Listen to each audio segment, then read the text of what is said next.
Ya estamos viviendo en pleno el mes del mar, mayo es el mes del mar, y han comenzado las actividades para reconocer el valor y las investigaciones que se están haciendo en nuestras costas. Un ejemplo de esto es la contribución que está realizando el buque científico Cabo de Hornos. Fue recientemente incorporado a la Armada de Chile y es el quinto más moderno en el mundo en su tipo. De cómo estamos explorando nuestro mar, conversamos con Juan Carlos Castilla, Premio Nacional de Ciencias Aplicadas y Tecnológicas 2010, académico también de la Facultad de Ciencias Biológicas de la Universidad Católica, y quien estuvo participando durante la jornada previa ayer en un seminario que se denominó La Investigación Marina en Chile, organizado por la Armada y por la Universidad Católica. Me contaba además Juan Carlos que participó gran cantidad de gente, muchos se habían sumado presencialmente, pero otros tantos vía streaming, ¿no? Así están las nuevas generaciones. Así es. ¿Cómo está? Bienvenido. Muchas gracias por la invitación. Muchísimas gracias a usted por acompañarnos en esta oportunidad. Tomémonos del título. ¿Hay investigación marina en Chile de calidad hace cuántos años? Hay, y de alta calidad, sobre todo en lo que nosotros llamamos el mar interior o el mar costero. ¿De cuántos años? Fuerte, yo diría los últimos 20, 25 años. Pero hay una historia muy rica de investigación científica, tanto de la Armada como de la parte académica, que tiene más de un siglo. Pero yo diría que fuerte, con buenos equipos y con gente muy bien estrenada los últimos 20, 25 años. En el fondo, gracias a los proyectos Fondesit y proyectos asociados a Fondesit que han generado fondos persistentes a lo largo del tiempo. Pero mucho en lo que llamamos el mar interior, las primeras 5 millas. Eso quería millas, saber, sí. ¿Cuál es la distancia? ¿Qué tipos de mares son estos? ¿Son profundos? Digamos, por ejemplo, hay bastante investigación y bastante buena y bastante profunda en lo que llamamos la plataforma continental. La plataforma continental es cuando el continente baja y se extiende por debajo del mar a no mucha profundidad. Es de lo poco que me acuerdo de los libros de geografía. Exactamente. De historia y Probablemente geografía. pueden ser 100 metros de profundidad, 150, 200 metros de profundidad, y eso lo llamamos la plataforma. Y en esa zona hay mucho más y mejor investigación que en el mar afuera o más allá de la plataforma. Por ejemplo, sabemos que frente a Antofagasta la plataforma cae a 8.000 metros de profundidad, o sea, es un Everest o una Aconcagua al revés. Y en esa zona, que es lo que está debajo de la plataforma continental, diríamos debajo de los 300, 400, 500 metros, la investigación es muy incipiente en Chile y necesitábamos una buena plataforma para hacerlo, y ahora lo tenemos. Ese impulso. Necesitamos ese impulso. Un buen buque oceanográfico es absolutamente necesario para empezar a entender bien la columna de agua más profunda y el fondo oceánico. ¿Cómo es Cabo de Hornos, el buque? ¿Cómo funciona un barco de investigación científica? Yo encuentro un buque extraordinario. Dicen que es el quinto mejor equipado del mundo. Tiene aproximadamente 70 metros de largo. O sea, es un buque oceanográfico muy bien equipado, con una tripulación de unas 30 personas, en cargo de la Marina, por supuesto, o 30 o 35, y que puede llevar hasta 25 investigadores en situaciones muy bien acomodadas, con laboratorio, y sobre todo lo importante del buque es que está extraordinariamente bien equipado. Está equipado, digamos, con los instrumentos más modernos para hacer oceanografía y para entender las pesquerías también. Es un barco oceanográfico pesquero, diría yo, de investigación oceanográfica y pesquera. Perfecto, Juan Carlos, porque yo me imagino que todo lo que se captura para investigación, no necesariamente especies, sino que tiene que ver con algas, con lo que hay en el mar, tiene que ser analizado ahí, in situ, en momento, ¿no? No, digamos, yo diría que hay experimentos que se hacen en el buque, ¿sí? Por ejemplo, si uno va a trabajar con fitoplancton o con zooplancton, que son organismos muy pequeños y quiere conocer la respiración o la fotosíntesis, tiene que hacerlo ahí en situ. Pero lo más trascendental del buque es que está muy bien equipado electrónicamente. Entonces tiene equipos, digamos, de mediciones que hay que tomarla en situ, oceanográfico. Temperatura, salinidad, oxígeno, pH, las corrientes, direcciones de las corrientes, en qué dirección van, a qué profundidad. Entonces, incluso es capaz de determinar, digamos, cardúmenes de peces. Y eso hay que hacerlo en situ, no hay alternativa.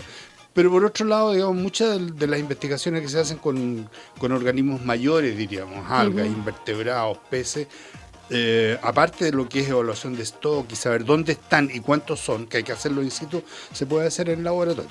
Ya, o sea, existen ambas Sí, modalidades. existen ambas modalidades. Las especies que hay en las costas del norte de Chile son tremendamente diferentes a las del centro, las del sur del país y el extremo sur. Sí, lo que pasa es que en el norte de Chile, diría yo, y en Perú, porque es un solo conjunto ese mar, ¿eh? El Pacífico, el Pacífico suroriental, norte de Chile y sur de Perú, Muy similar, ¿no? son casi idénticos porque tienen, digamos, un proceso muy importante que se llama el upwelling, que es la subida de agua fría, por eso que es tan frío. Los vientos son sur-oeste, los vientos cuando chocan con la costa en el fondo desplazan masas de agua hacia el interior y esas masas de agua, por balance de masa, son reemplazadas por aguas que vienen desde abajo. Esas aguas que vienen de abajo son más frías, pero traen muchos nutrientes. Y al traer muchos nutrientes, digamos, es como si estuviéramos, digamos, realmente colocando nitrato y fosfato. Bueno, eso lo trae el agua que surge y eso hace que haya mucha fotosíntesis, mucha productividad primaria y muchos peces. Y de hecho, esa zona del Pacífico suroriental es la zona más productiva del mundo. Es la más productiva del mundo. Esas características no se dan necesariamente en el centro y en el sur de Chile. Así que efectivamente yo diría que el norte chico y el norte grande de Chile, junto con Perú, son un océano extraordinariamente planchoveta y además tiene otras características, digamos, que son muy importantes, podemos conversar. ¿Cómo cuáles? Bueno, hay una que yo la encuentro espectacular, digamos. Por ejemplo, estas aguas que digo yo surgen de 200, 300 metros o de 400 metros, pero no surgen del fondo del océano.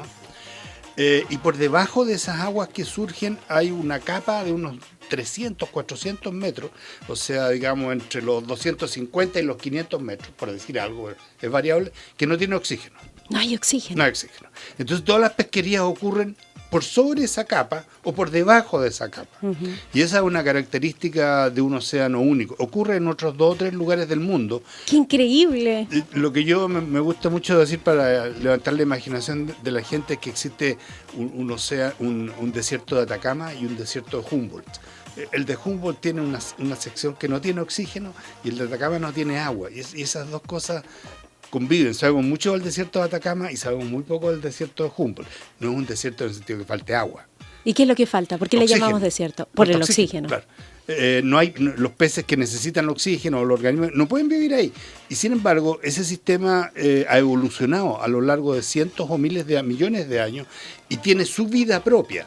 Pero es una vida de organismos relativamente pequeños que no respiran oxígeno, que funciona con ácido sulfídrico, una manera distinta de funcionar. Entonces hay una belleza ahí que singular. este buque, estamos recién entendiéndola, que este buque va a permitir, digamos, profundizarla más. Profesor Juan Carlos Castilla, hace algunos días escuchaba, usted por favor me corrige de todas las barbaridades que yo voy a decir, pero escuchaba lo siguiente en una exposición que no sé si lo comprendí del todo bien. El mar podría dividirse por capas, es decir, la primera capa, allí sobreviven ciertos organismos, usted en parte lo está explicando acá, en la segunda capa también, en la tercera también. Pero lo interesante es que los organismos de la primera capa jamás se tocan con los de la segunda capa, o los de la tercera capa, por ejemplo. No hay una mezcla, porque uno se imagina que el mar es una mezcla, donde van vagando y nadando todas las especies. Bueno, es difícil generalizar del mar, pero si te hablamos del norte de Chile y del Perú, efectivamente ese modelo de capa funciona, en el sentido que los organismos que viven los primeros 200 metros, 200 metros, pero pueden ser 250, 300 metros, no entran nunca a la capa que no tiene oxígeno, porque no pueden vivir. Claro, pero esa capa en particular que no tiene oxígeno, por esas condiciones. Exactamente. Ahora, si uno sale de ese océano y se viene más bien al centro de Chile o al sur de Chile, hay especies, digamos, que son, por ejemplo, lo que llamamos el fitoplancton, los organismos planctónicos pequeñitos que tienen la clorofila, son los equivalentes a las plantas, digamos, ¿cierto? Esos organismos hacen migraciones y de repente penetran ciertas capas durante la noche y suben durante el día. Pero no todos son capaces de hacer eso. Entonces, yo creo que el modelo que tú escuchaste es muy, muy adecuado para el norte de Chile o del Perú, pero no necesario para el resto del océano. Ahora, la otra cosa, digamos, es que hay aumentos de presión. ¿No es cierto? Cada 10 metros aumenta una atmósfera.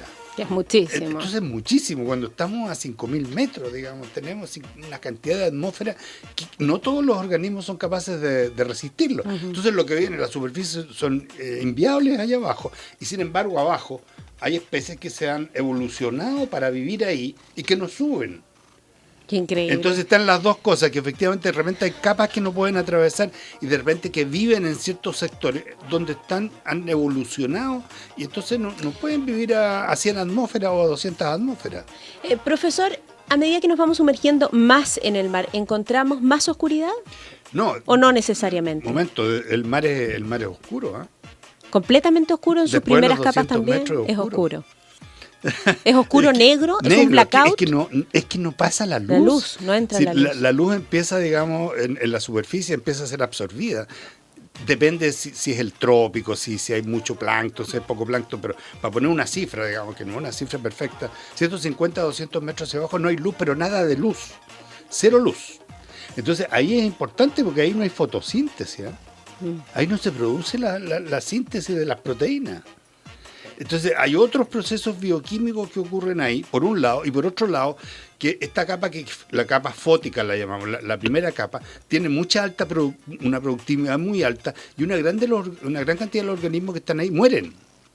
Nosotros sacamos unos pocos, pero yo diría que el 90% se muere, digamos, solo, de viejo, claro, de qué sé yo, y se hunden.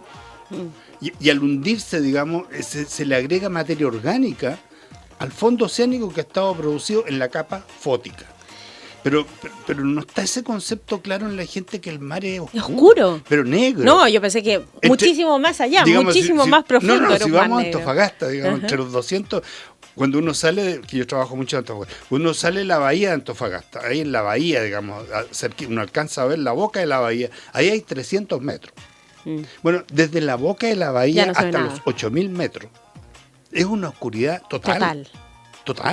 Entonces también los organismos que están en la primera capa, que tienen ojo y que están acostumbrados, no pueden sobrevivir en ese lugar. Y al contrario, los que están abajo han evolucionado para poder vivir en esos lugares y no suben. Entonces hay incursiones en una dirección u otra, pero son limitadas, muy limitadas. ¿Esas condiciones también hacen que haya océanos, lugares, mares más bellos que otros? Que, por ejemplo, todo lo que tiene que ver con los arrecifes de coral, la cantidad de peces de colores que hay en esa zona, sobrevivan de mejor manera en esa parte del mundo. Yo diría que no, porque ahí hay una cosa biogeográfica, se conoce el cinturón de arrecife, digamos.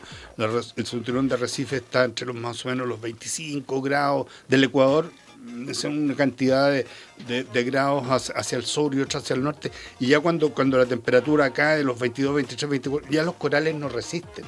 Entonces hay un cinturón de coral que tiene que ver con la temperatura y cómo esos organismos están adaptados. Por ejemplo, hay corales en Isla de Pascua. Claro. Sí, pero no hay corales en Juan Fernández. Y no hay corales, esa es una cosa interesante porque hay corales de aguas cálidas y corales de aguas frías. Y por ejemplo, en la Patagonia hay mucho coral de agua fría, que es distinto de los arrecifes que uno tiene en la cabeza. En la cabeza como pero fotografía. Son como del mismo grupo y están adaptados a vivir en agua fría. Estamos conversando con el profesor Juan Carlos Castilla, quien además es Premio Nacional de Ciencias Aplicadas y Tecnológicas durante el año 2010. Profesor, ¿podemos establecer en términos de porcentaje cuánto conocemos de los océanos del mar como seres humanos? Es difícil. Es buena pregunta, porque con este asunto del avión de Malasia ha quedado pero absolutamente demostrado que conocemos más de la superficie de la Luna que del fondo oceánico. Es que no hay cartas batimétricas oceánicas detalladas de los fondos oceánicos por debajo de los 500, 600, 700 o 1000 metros. Entonces, hay una zona desconocida del océano que va más allá, depende de los países, pero yo diría por debajo de los 1500, 2000 metros, un desconocimiento. Están mapeadas las grandes cartas, pero no con detalle. Mientras tanto que de la plataforma continental depende, se sabe mucho en Estados Unidos, se sabe menos en Chile, menos en África, pero yo diría que la zona por arriba de los 200 metros, desde 0 a 200 metros, no puedo colocar un número, porque tendría que ser un promedio y el promedio, 50 es el promedio de 50 más 50 y de 99 más 1. Entonces si yo coloco un promedio... Pero en todo caso conocemos mucho más de la Tierra, conocemos mucho más de la Luna, usted mismo lo decía. Somos animales terrestres. Terrestres, absolutamente. Es muy importante. Este es nuestro hábitat y aquí funcionamos. Exactamente, y nosotros somos ciegos al mar. No es que le demos en la espalda, es que somos ciegos. Cuando nos paramos frente a Valparaíso no vemos nada. Es que vemos la pura superficie. Que es increíble. No vemos el 99.99999 del mar, no lo vemos.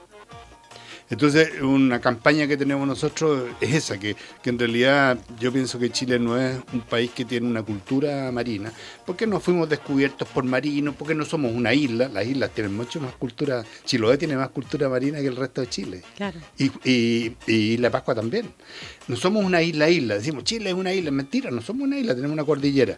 Entonces no hay una cultura marina y es muy difícil fabricar una cultura marina de algo que no se ve. Es más fácil en tierra. Entonces hay un desafío muy grande. Yo insisto que el mar debería ser una materia transversal en el colegio. Transversal quiere decir desde kindergarten hasta arriba. No una pincelada sobre el mar. No una pincelada un primer de esto, conocimiento. Y un mes del mar por aquí Sí. y por allá, ¿no es cierto?, etcétera, sino una materia transversal. De modo que en las próximas generaciones logremos construir, porque hay que construirla, una cultura marina. Que así sea entonces, por ahora al menos, el buque científico Cabo de Hornos, recientemente incorporado a la Armada de Chile y quinto más moderno del mundo en su tipo, está haciendo ya un gran aporte, mucho mayor aporte han hecho profesores y científicos importantes. Nos ha acompañado aquí en particular el profesor Juan Carlos Castilla. Muchísimas gracias, profesor, por haber estado con nosotros. No, ha sido un gusto. Placer, gracias. Sea algo más ya, sea algo más en la vida. Todos los días se aprende algo nuevo. Gracias.